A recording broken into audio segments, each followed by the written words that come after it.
my name is Anna and I'm a graduate scientist from the University of Cambridge and now an educational consultant. And in this video, we're joined by a very special guest of mine, Nadia, a friend and a dear colleague as well. And in this video, we're just going to chat about our life's academic journey and what particular your career journey, which is absolutely fascinating because you started as a scientist, am I correct? Yeah. And then you went for graduate medicine. So I feel like our audience will be very interested in that. So tell us about your academic journey. Right, so as you said, I started out by studying science with you at Cambridge. Absolutely. Best place to be at. No bias whatsoever. Absolutely none, of course. So I applied for Cambridge for natural science course, and I mostly specialised in cellular physiology, but you sort of go up the path there.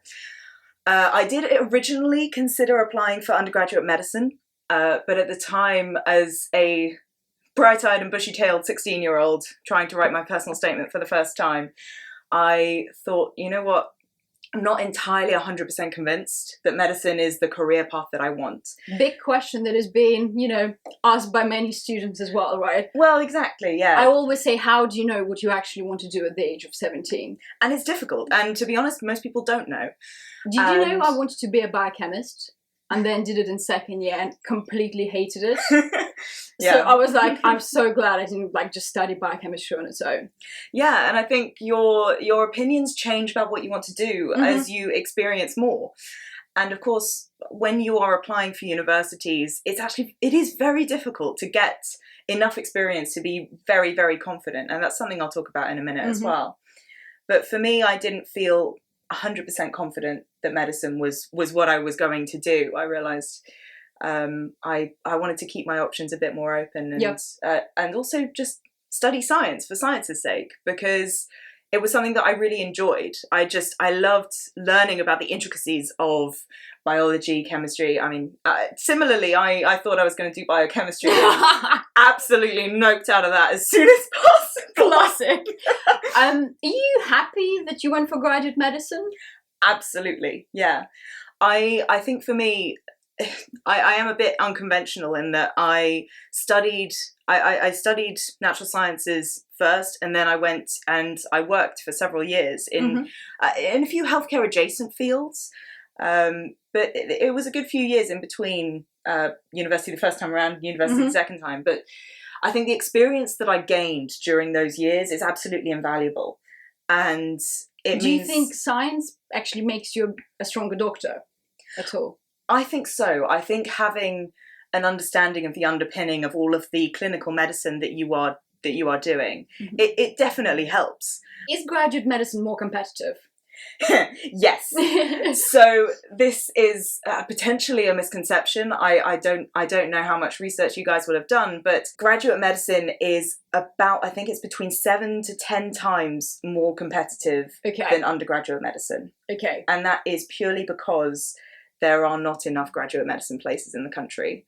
Interesting. Okay. Yeah, and that's me getting a little bit political. I do think that there should be far more postgraduate medicine places, because. And why is that? So postgraduate medicine has far lower dropout rates, and I think in general, once you've got that bit more life experience behind you, you are more confident that medicine is what you want to do. I think undergraduate medicine, I know certainly there are a lot of teenagers who feel pressured to apply for medicine, not because they want to study medicine and they have that drive within them, but for other reasons that are not quite so good. Like probably privilege, right? Privilege or prestige of the career. Exactly. Yeah. I think a lot of people feel a lot of pressure from either their parents or from their schools sometimes, or they feel like, oh, but I'm really good at sciences and people say that this is what I should be doing, so I guess I'll do it. And I think that can be quite problematic, and it can end up with people who don't actually enjoy the work of medicine, because the reality is medicine is hard. It is messy, it is stressful, it is tiring, and if that is not what you want to do, it can be really, really, really difficult. Tell me about your diary at the moment. We like struggle to find time for this video. I thought I was a busy person. You showed me your timetable. OMG, it was crazy. Yeah, so I've just started. I've just started what we call stage 3 at my university. I'm at King's College London, and I've started the final 2 years, which are very clinical heavy. You are on placement in hospital Monday to Friday. It is intense. They say, you know, we treat this like a job. It is. You are scheduled in all sort of for a full week. Yeah. And I do have quite a number of days that start at either 7:45 or 8 a.m. and then don't finish until 7 p.m. or 8:30. And that is just a part of medicine, the long hours and having to deal with that consistently. Are you looking forward to night shifts in the future? Well, like in your F1 or F2, I don't know. I was going to say, fortunately, we don't have to do night shifts as undergrads, as part of the course. Yeah. Yes.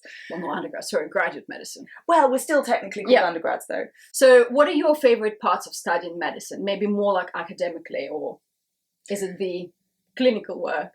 Yes, absolutely. I mean, for me, the best part is getting into clinics, getting into hospitals on the wards, seeing patients, talking to patients, actually doing some of the work that you will be doing as a doctor as well. And so practicing clinical skills a bit, which I've been doing more and more of over the last couple of years, which has been really fun. What's your favorite type of medicine or like speciality? I do find myself slightly drawn towards surgery. I really enjoy, I mean, I love the environment in the operating theatre. You do get such a feeling that you're in a really strong team, because you don't just have doctors in there. You've got the scrub nurses. You've got so many people who have different jobs and who are all absolutely integral to the operation and to it going well. And I think there's just something really lovely about that, about feeling part of a strong team.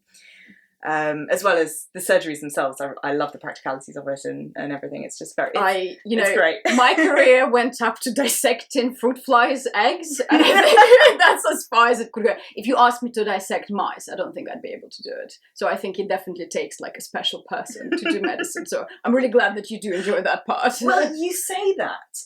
I personally know a GP who is terrified of needles. Okay. And genuinely and if they were unable to maintain their blood pressure, so they use certain techniques of squeezing legs and things to keep their blood pressure up. But if they didn't actively do that every single time, they would faint. And wow. Yeah. So for our viewers who might be having some phobias, they can still pursue medicine as career. Absolutely. So guys, there is nothing stopping you, so just go for it. If it's what you want to do, there is very little that can stand in your way. Absolutely. So, so many of my students, they are going to be applying for their medical application or going through their medical applications now. What top tips would you give? So I would say the most important thing, as I said earlier, is trying to get as much work experience as you... Well, I say as much work experience. Trying to get work experience. I will say you don't have to have, 6 months of working in X, Y, and Z in order to... Probably not possible with COVID now. So. Exactly. You don't need that. I applied and I had 2 weeks... I think I had 2 weeks of work experience recently before applying. What is the secret of finding work experience? Or the best trick?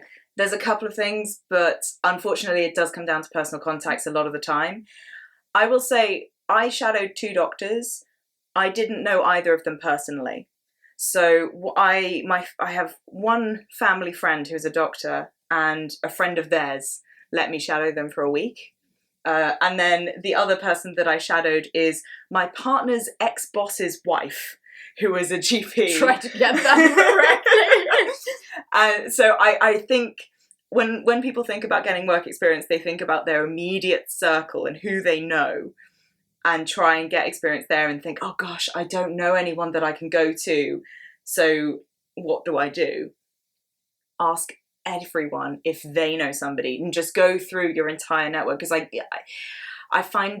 think it's not unlikely that somebody knows somebody. I will say, if there is absolutely nobody in your circles or in your wider circles, a lot of hospitals do run programs specifically for people who aren't able to get work experience through their personal contacts.